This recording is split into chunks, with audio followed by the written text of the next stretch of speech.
सभापतिज्यू, निर्णायक मञ्चका प्रमुख अतिथिप्रति पनि मेरो हार्दिक अभिवादन। यस वक्तृत्व कला प्रतियोगितामा उपस्थित सबै धर्मप्रेमी महानुभावहरूप्रति पनि मेरो वन्दना। आजको मेरो विषय रहेको छ दुःख समुदाय आर्य सत्य। भगवान बुद्धको शिक्षाको सार 4 आर्य सत्य हो।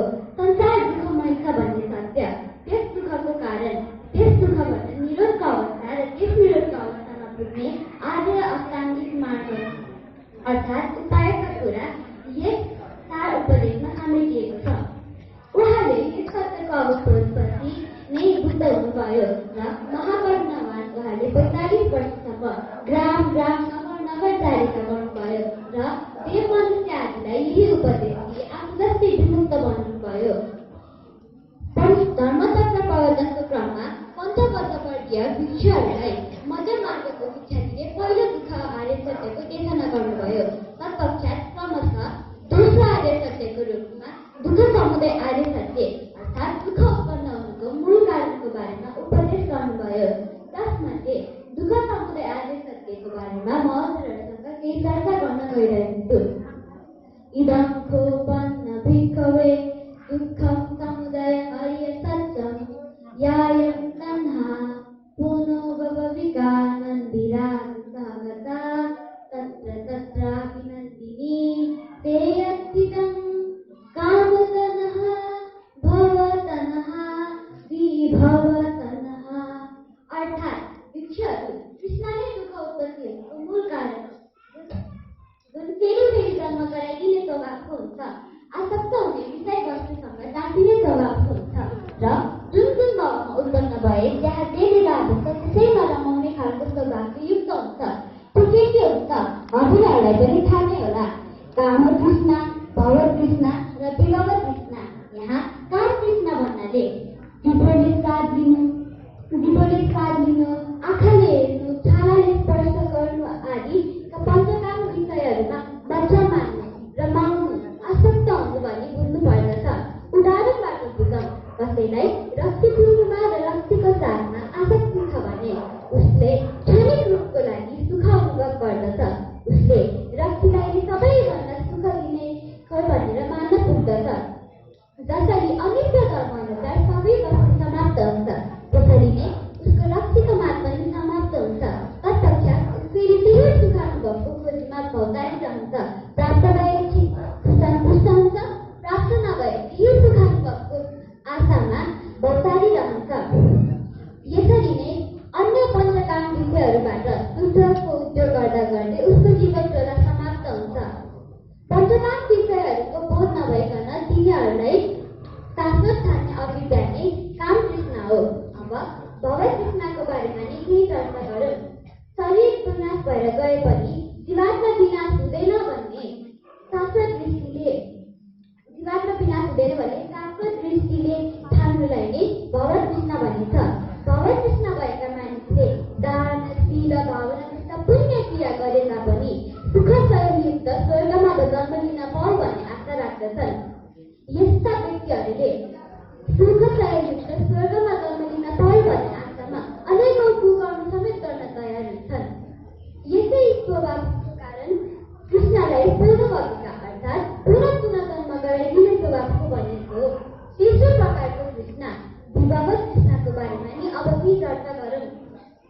जीवन नमरुन्जेलसम्म मात्र हो, तत्पश्चात सबै समाप्त हुन्छ भन्ने उखेर दृष्टिमा रहन रमाउनेलाई नै विभव तृष्णा भनिन्छ। विभव तृष्णा भएका मान्छे राम्रो कामबाट पनि गर्न नचाहने र नराम्रो कामबाट पन्छिन पनि नचाहने खालका हुन्छन्। विभव तृष्णा माथिको विपरीत तृष्णाभन्दा एकदमै खतरनाक हुन्छ।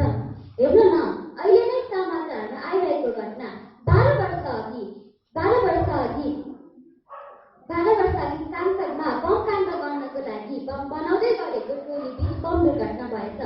यस कुराको दाप्छो गर्न त्यहाँ लगायत 23 घाइतेलाई बोरामा कोचेर भत्भत बलिरहेको इँटा भट्टामा खसालिदिएछन्। फेरि 12 वर्षपछि यस घटनाको प्रमुख सांसद जस्तो गरिमामय पदमा आसीन व्यक्ति अहिले पक्राउ परेको छ।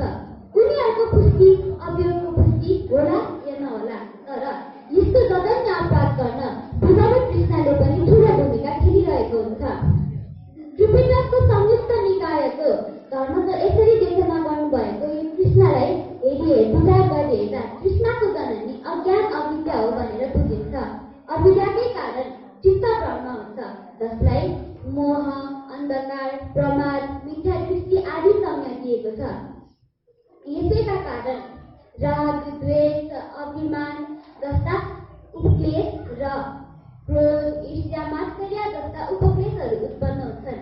यी क्लेश र उपक्लेशहरूका कारण मानिसहरू आफू पनि दुःखमा जिउँछ र अरूलाई पनि सुखको आशामा वा द्वेषको प्रभावमा आफूलाई पनि अरूलाई पनि दुःख दिन तत्पर भइरहेको हुन्छन्।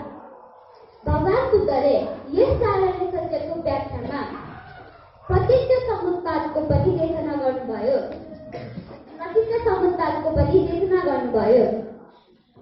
अविद्याका कारण संस्कार उत्पन्न हुन्छ, संस्कारका कारण विज्ञान उत्पन्न हुन्छ। तत्पश्चात क्रमशः नाम, रूप, सदायतन, वेदना, स्पर्श, तृष्णा, जन्म, जरा, व्याधि, मरण, शोक, परिदेश आदि दुःखहरू उत्पन्न हुन्छ। यी दुःख चक्र भव चक्रलाई तोड्न उहाँले विपස්සना ध्यान विधि पनि सिकाउनुभयो। हडताल हुने वेदना, हडताल आइरहने वेदनाहरूलाई स्मृतिपूर्वक निरक्षर अवलोकन गरी तृष्णा, पञ्चकाम विषयहरूको साक्षात्कार ज्ञान उदय भएमा अनित्य धर्म अनात्म ज्ञान उदय हुन्छ। भगवान बुद्धले यसरी प्रत्यक्ष समुत्पादको पनि देशना गर्नुभयो। तृष्णायुक्त सुखित स्वभाव उच्छेद दृष्टि र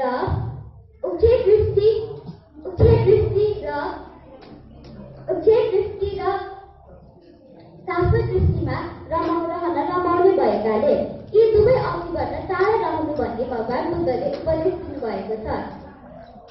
संयुक्त निकायको धर्मसूत्रमा भगवान बुद्धले यस्तो भन्नुभएको छ, सप्प अस्तिति एक अन्त, सप्प नस्तिति द्वितीय अन्त। अर्थात् सबै छ भन्नु एउटा अन्त हो भने केही छैन भन्नु दोस्रो अन्त हो। यसरी नै अङ्गुतर निकायको महाभङ्गमा भन्नुभएको छ, यो उपोते विदितवान मध्ये मन्तान निपत्ति तम पूर्वी महापुरुषो तिष्ठित प्रगति। अर्थात्